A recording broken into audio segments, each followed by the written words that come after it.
नमस्कार, सर्वांचं आजच्या तासिकेत हार्दिक स्वागत. आज आपण काही शब्द बघणार आहोत.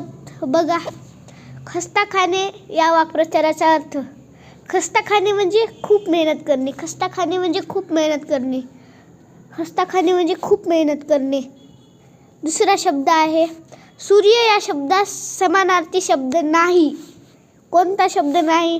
रवी आहे. रवी आहे. सविता पण आहे. मित्र पण आहे. इंदू हा चंद्रच आहे.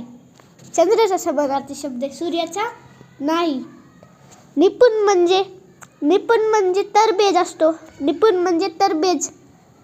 गळ घालणे म्हणजे खूप आग्रह धरणे. गळ घालणे म्हणजे खूप आग्रह धरणे. क्रांती म्हणजे अचानक घडून आलेला बदल. त्याच्या विरोधार्थी उत्क्रांती. उत्क्रांती म्हणजे हळूहळू घडून आलेला बदल. सर्वात जर व्हिडिओ आवडला असेल